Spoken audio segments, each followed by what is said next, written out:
Hi, this is IJ.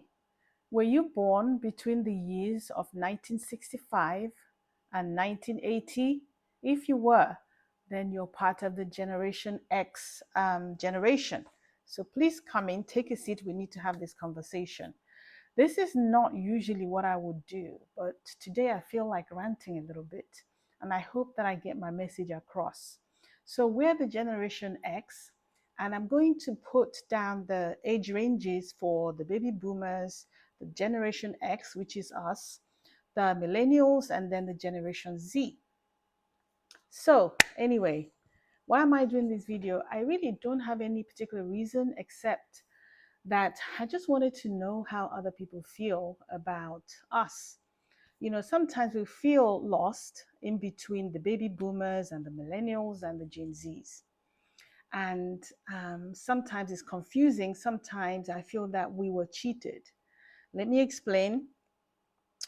Many of us, the ones that I know anyway, and people who I grew up with, we were all very good boys and girls. We did the right things. We listened to our parents. We didn't argue. We did what we were told to do. We trusted our parents that if they were asking us to do anything, it was because they knew that it was the best thing for us to do. And so we listened to them and we did as we were told. We met all our milestones. We performed really well. We were successful. Of course, some of us weren't as successful as others, but we did our best at the time, and so we continued with our lives. And some of us got married. Some of us got married, and some of us didn't. Some of us had children. Some of us didn't.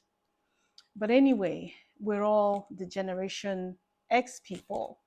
And so many of us believed that because we were near perfect, that genetically, or I don't know how else, we assumed that our kids were just going to be like us, that they were going to listen to us. We were looking forward to that. You know how your mom will tell you to do this and you did it, and your dad will say, you're going to do physics, you're going to study physics at college. And no one asked you whether or not you liked physics, or that, even if not just like, nobody wanted to know if you wanted to do physics. We weren't told, or we weren't asked rather, what we wanted to do. We were told instead. And most of us, assumed that yes, it was probably for the best. And the only way we would actually get out of those expectations were either you were found dead in the physics class, for instance, or something different. And so we did all that because we thought that, they were the best things to do. And we assumed that our children were going to listen to us just like we listened to our parents, and that life was going to be humming nicely along. Well, did that happen? No, we didn't. Now, my children are fine. I'm not talking about them. They've taught me a lot. Some of the things that I'm going to say, I learned from them. And some were things that I heard from my friends who had children the same age range, and what I have seen or witnessed. So anyway, let's move along. So most of us grew up that way, being raised that way, and we were expecting that our children would be kind of, that there would be replicas of us. But that wasn't the case. And unfortunately, a lot of us weren't prepared for the Gen Zs. Now, you may be a parent of a Gen Z child or Gen Z kids, or you could be parents of the millennial kids, depending on whether you're at the beginning or the end of the ranges for the generations. Well, anyway, so we weren't prepared to raise our children up. And we weren't expecting them to have opinions in the way that we didn't have opinions. I'm not saying that that was bad. There's certain things that I like about the generations after us, because we didn't question. We believed everything. You wouldn't dare question. How many of you questioned? How many of you questioned your parents? My dad, when he was alive, you couldn't look at my dad. You couldn't look him in the face when he was talking to you. That was how we grew up. And then we had these kids who are fantastic, but we weren't ready. Let me just say that we weren't ready. We weren't prepared to raise them. So let me put it that way, as opposed to that there's anything wrong with them. There's absolutely nothing wrong with them, because it's not just, one child, and it's nothing to do with any country. This is the same thing wherever you go, whether you're here in the US, or whether you're in Europe, or whether you're in Nigeria, which is where I come from. Because sometimes we think, oh, this is to do with the West. It's not, because I have friends whose children are being raised in Nigeria, and they're exactly the same thing, right?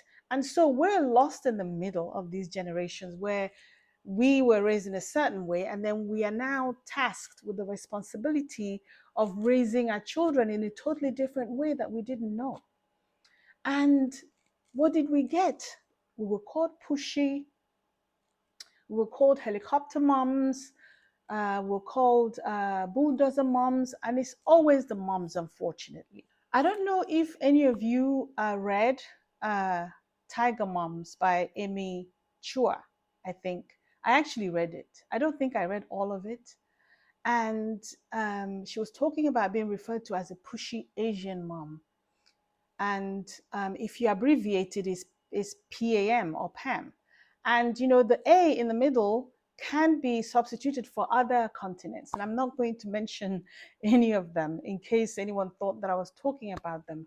But anyway, we were branded as pushy because we expected them to be excellent. Remember, we were all excellent because we were pushed. So we assumed that we needed to push our children to be the best. We were called helicopter moms, like I mentioned, bulldozer moms, like I mentioned. If you don't know what these mean, let me explain to you very briefly. A helicopter mom is a mom that hovers. You know how helicopters hover? When there's a missing person or they're looking for someone, they just hover around the area. And that's what we have been branded as doing. And I understand, because I know that I hovered and I still hover. And what are we doing? Where our eyes are dilated. What we're doing is to we're looking out. We are looking for potential issues, potential problems. We're looking to see if there's anything that could possibly disrupt our children's progress that we could stop before it gets anywhere close to them, anywhere close to them. That's what we're doing by being a helicopter mom. And we didn't think that there was anything wrong with that, because some of us felt that we were limited either by finances or by opportunities or by our environment. And so, because of the zeal that we all had and the limitations, we wanted to do the best, but we couldn't. And now we want our children to do the best, and we were ready to do anything for them to be the best. That's how we're helicopter moms. Bulldozer moms, you know what bulldozers do? They remove obstacles. So if you're demolishing a building, you use a bulldozer to remove the structure. If you're constructing a road, you use a bulldozer to remove the hills, or kind of use it to even out an uneven surface so that it will be easier and it will be smoother to navigate.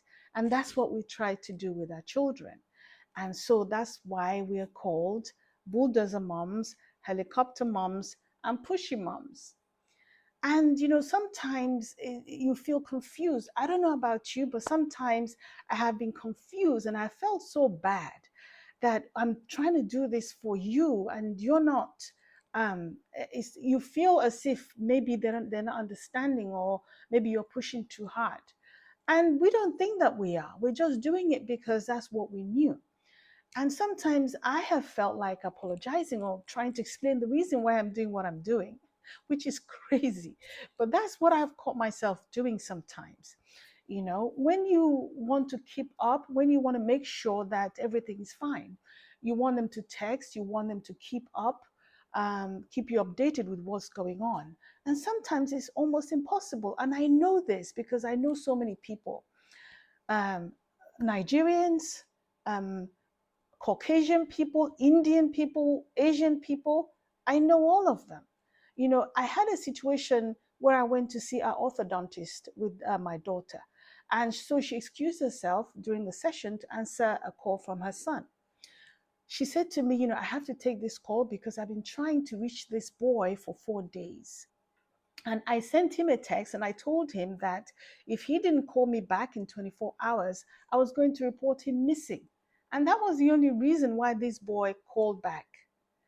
And that's not uncommon. I have seen people threaten their children they were going to disconnect their phones if they didn't respond and whatnot. And I just don't understand why. And I'm hoping that someone watching this will share.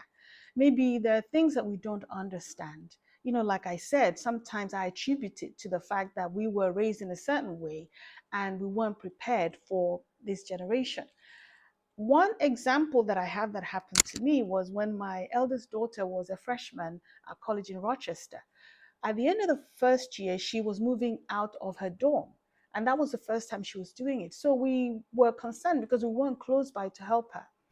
And she said, "Oh, I'm going to go to the ATM machine to withdraw some money because they would only accept cash. And I will call you back." And we said, "Fine." So half an hour later, we didn't hear from her. An hour later, we didn't hear from her. An hour and a half. And I remember my husband went and changed um, from his night clothes to a pair of jeans, which was amusing because we were in Texas. Rochester is like was it's like upstate New York. And so I said to him, "Where are you going?" He kind of snapped at me because obviously you're going to start walking towards Rochester from Texas. I don't know. But eventually, we didn't know what else to do but to call the campus police. And we gave them her name and her where she was. So they went to her room and knocked, and she was there. And so they said to her, get in touch with your parents. They're very concerned about you. And so she called us, and we thought she would say, "Well, oh, I'm so sorry. I was busy. I forgot." No, she wasn't. She was so angry with us.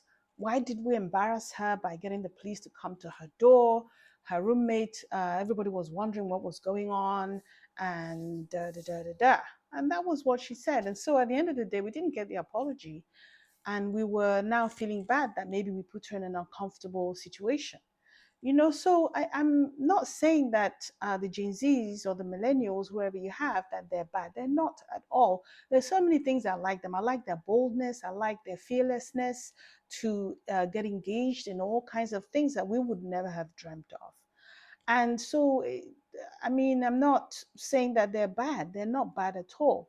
But I really want to understand because obviously they're getting older. And so the responsibility continues. And a lot of us just want to know how we can support them. Basically, we want to know how we can support them because now we're in a situation where you have to think before you talk to your child. You can't just say anything to them or complain about what they're doing. You have to think about how to phrase or how to get the words together so that when you speak to them, the message is received for the reason why you sent the message. You don't want them to get angry with you and then not even pay attention to the whole point that you're trying to make. That's the situation. And I've spoken to so many people. You walk on eggshells, you make suggestions, you don't want to impose yourself on them. And then, you want them to do what they want to do. But sometimes when you feel that the decision that they're making is not the best, it's difficult to pass that information on, and they want you to be supportive. They talk about, "Mommy, we expect you to support us." Yes, you want to support them, but then when they make decisions, like I heard a story the other day. This girl wanted to drop out of school, and the parents were upset about it. She said, "Well, I expect you to support me." And how do you support your child who wants to drop out of school and who wants to engage in an alternative activity that is not guaranteed to provide a living for them? Well, we're expected to do these things, and sometimes you're split in the middle. You want to support your child, of course, but if you're not on the same page as what she's wanting to do, well, what do you do at that point? Do you support them, or do you tell them that you're not happy with what they're doing and they're still going to do it? And then they'll come back and say, "Well, we expected you to support us, or we expected you to support us, but you didn't." So it's a really difficult situation. And like I said, the reason why I'm saying this is because I think about these things all the time. And as they get older, their life moves on, their lives change, and you get older too. I've even been told, "Oh, nobody wants an old mom." I mean, when I was young, of course your mom was old and you knew that. Now we're not even supposed to get old. How are we not going to get old? You're getting older, so we should be getting older too. So how are we not expected to be or to be old? So please let me know what you think. Like I said, this is just a rant or a chit chat. I didn't plan it. I don't have any script to go with it. It's just something that I've been thinking about for a while. And I might just end up doing some of these videos where I just speak for my, just where I would just speak my mind. And maybe it's a video that I made for myself as opposed to the usual stuff that I talk about. Wellness. I mean, wellness is not just physical, it's also psychological, it's also mental. And some of these things kind of preoccupy us, and sometimes some people lose sleep. And we need our sleep. Remember what happens when you don't get enough sleep. So please share in the comment section. Tell me what you think. I don't know what else to say, but I hope you have subscribed to Wellness with IJ, and give me a thumbs up. And I can't wait to talk to you again soon. You have a great day. Goodbye.